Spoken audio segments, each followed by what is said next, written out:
Bonjour, j'espère que vous allez bien. Moi, je vais super bien et bienvenue dans les histoires d'Akuma. À travers nos histoires, nous donnons des conseils et nous tirons chacun une leçon. Aujourd'hui, on va parler de l'histoire de Marie. Alors, je vais m'approprier cette histoire. J'avais perdu mes parents étant très jeune. Mes parents, ils ont eu un accident de circulation. C'est ainsi que je suis donc restée sans parents, sans maman, sans papa. Alors après l'enterrement de mon papa, mes oncles du village ont décidé que bon voilà, j'allais aller chez tel oncle, donc un frère à mon père, parce que eux, ils n'arrivaient pas à avoir d'enfants. C'est ainsi que les deux ont donc décidé de me prendre pour aller vivre là-bas chez eux à Douala. Donc Douala, c'est au Cameroun. C'est ainsi que je vivais donc avec eux là-bas. J'avais tout ce que je voulais. Ils me traitaient bien. La femme de mon oncle me traitait bien. Ils me mettaient à l'école. J'allais à l'école. Je n'avais pas de problème. 6 ans se sont écroulés. La femme de mon oncle, elle est tombée enceinte. Donc, comme elle avait les problèmes d'accouchement, il a fallu 6 ans après qu'elle tombe enceinte. Elle est tombée enceinte. Quand elle est tombée enceinte comme ça, les choses ont commencé à changer un peu à la maison. Le traitement n'était plus le même. Il ne me traitait plus de la même façon. C'est ainsi que ma tante, elle a accouché d'un beau petit garçon. Et à partir de là, mon oncle et ma tante m'ont dit, bon voilà, on a des responsabilités maintenant, on a un enfant. Donc toi, tu vas d'abord arrêter l'école, tu n'iras plus à l'école et tu vas t'occuper de l'enfant parce que il faut que je précise ici là que ma tante, elle travaillait, mon oncle aussi travaillait, donc ils se suffisaient, ils avaient quand même assez pour pouvoir subvenir à tous nos besoins, mais ils avaient décidé que c'est moi qui allais rester avec l'enfant à la maison, m'occuper de l'enfant, faire le ménage, faire tout ce que vous pouvez imaginer lorsque quelqu'un reste à la maison pour s'occuper de l'enfant, donc c'est moi qui faisais tout. Un beau jour alors, comme l'enfant rampait déjà et que j'étais en train de faire le ménage et puis après avoir fait le ménage, là j'étais donc en train de préparer à la cuisine. Pendant que j'étais en train de préparer donc à la cuisine comme ça, l'enfant rampait et il apprenait à se mettre debout. C'est comme ça qu'il est donc venu, il a touché la marmite qui était posée sur le gaz. Et quand il a touché comme ça, c'était de l'eau parce que je voulais préparer du riz. Alors,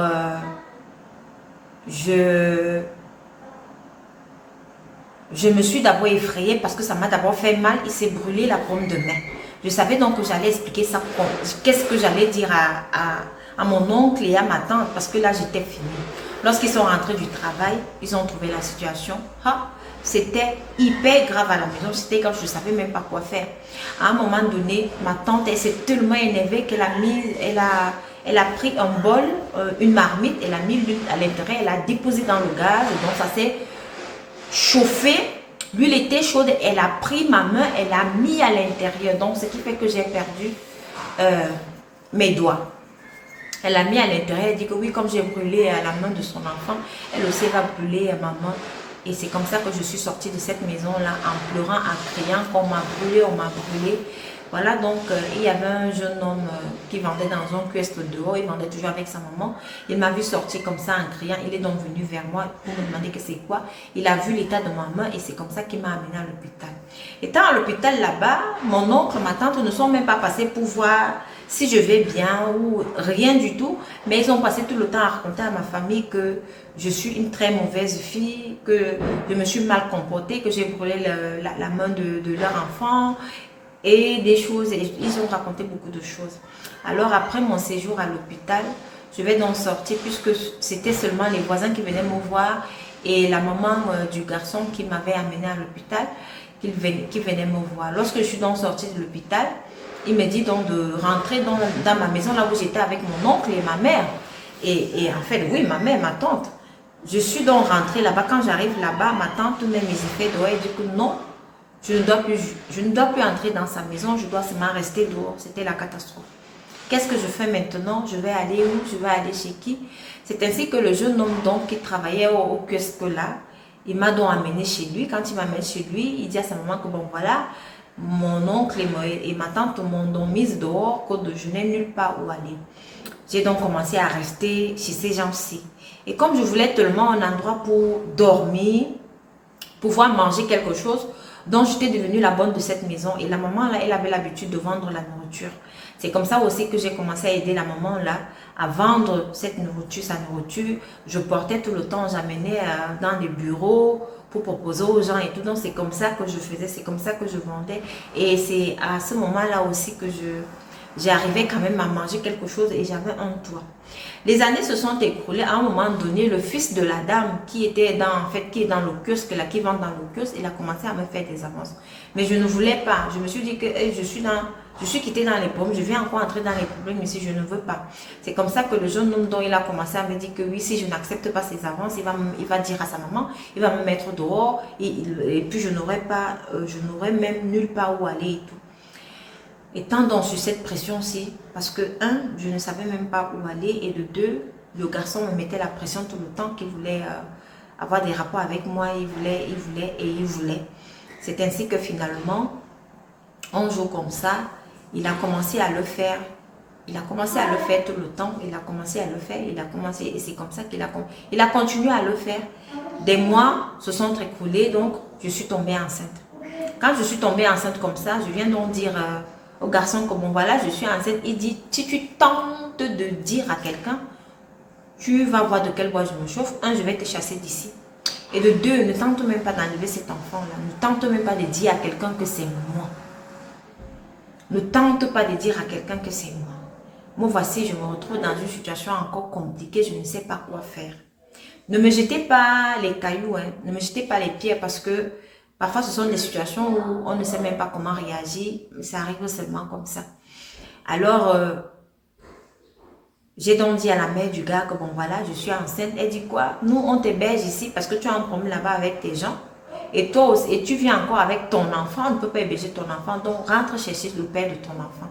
Et moi aussi, je ne pouvais pas dire à la maman là que c'est son fils parce qu'il m'avait dit que si je tente d'ouvrir la bouche, je verrai de quel bois il se chauffe. Malheureusement, je n'ai rien dit. Je suis sortie comme ça avec ma grossesse. C'est comme ça que j'ai commencé à dormir dans les chantiers. Vous voyez les chantiers à Douala là. Là, les maisons en construction, là, les maisons en construction qu'on abandonne, on n'a pas encore fini de construire. C'est comme ça que j'ai commencé à dormir là-bas. Ah, je dormais là-bas jusqu'à ce que j'ai accouché. Donc, quand j'ai accouché, comme ça, même étant enceinte, même j'ai commencé à chercher quoi faire. J'ai commencé à chercher ce que je pouvais vendre. En fait, j'ai d'abord commencé à mendier. Ça, il faut que je vous le dise, j'ai mendié et en mendiant comme ça, l'argent que j'arrivais à avoir, j'ai commencé à acheter des petites tomates. Et les petites tomates, j'ai commencé à faire un petit comptoir avec mon gros ventre où je vendais les tomates. Chaque petit bénéfice là, je le gardais et tout, je gardais le petit bénéfice et tout, jusqu'à ce que j'ai commencé à vendre les bâtons de manioc. Quand j'arrive donc à l'étape de bâton de manioc, j'avais déjà quand même un bon petit kiosque au quartier. Et avec cet argent-là, j'ai quand même réussi à trouver une chambre. Je suis quittée donc dehors parce que je dormais dehors. J'ai quand même trouvé une chambre là où je dormais. Donc, je payais la chambre à 10 000. Donc, je ne dormais plus dehors. J'étais plus dehors. Je ne dormais plus dans les vieux chantiers. Là, vous savez tout ce que ça comporte. Tu dors dans les vieux chantiers. Les gens viennent, c'est qu'ils fument le cure là, comme les gens appellent au Cameroun. Et en fait, ils te font des trucs. Hein, donc, je peux même pas essayer de raconter ça ici. Bref, je suis quittée de là. J'étais déjà dans une chambre. Je vendais toujours mes bâtons et ça, mes bâtons de manioc. Et puis, ça me donnait les bénéfices. C'est comme ça que j'ai commencé à faire tout doucement la liette de mon enfant. Et c'est comme ça que j'ai donc accouché mon enfant dans la chambre. Donc, tout le temps, j'allais avec mon enfant, continuer à vendre mes bâtons de manioc. Un beau jour, comme ça, je suis dans mon comptoir. Je vois le père de mon enfant qui arrive. Il vient demander pardon. Il dit que non. Il me demande pardon sur tout ce qu'il m'a fait après tant d'années et tout. Et je suis restée comme ça. Je dis, je ne sais même pas ce que je peux dire à celui-là. Quelques semaines plus tard, je vois aussi sa maman qui vient là. Elle vient demander pardon. Non, vraiment, je demande pardon pour mon fils. C'est notre enfant. Si mon fils t'a maltraité, vraiment, je demande pardon. Il faut que vous soyez ensemble. Comme vous avez un enfant ensemble, il faut même vous mettre ensemble. Peut-être même le mariage serait idéal et tout. Bon, voici alors ici qui suis en train de venir vous demander que ce genre de choses, est-ce que c'est un piège? Est-ce que c'est que là où il est parti, là il a eu des femmes partout, mais il n'arrive pas à avoir d'enfant, qui se rappelle que il avait eu un enfant avec moi, qu'il revient? Qu'est-ce que je dois faire? Est-ce que je dois pardonner? au père de mon enfant et à sa maman, qu'est-ce que je dois faire?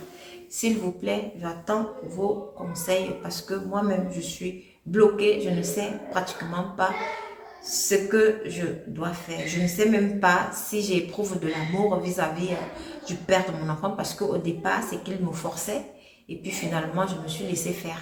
C'était comme ça, donc j'étais une fille qui était sans force, sans soutien. Je n'avais pas, j'avais nulle part où aller.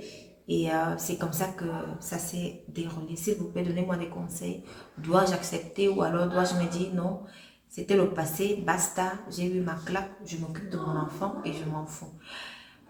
Et aussi, la famille du gars, hein, ils s'occupent de l'enfant, ils viennent tout le temps, chaque mois, ils viennent donner des trucs à l'enfant pour le mois et tout. Donc, je suis un peu, je suis un peu perdue, je ne sais pas quoi faire. S'il vous plaît, j'attends vos conseils et merci de m'avoir écouté et rendez-vous à la prochaine vidéo.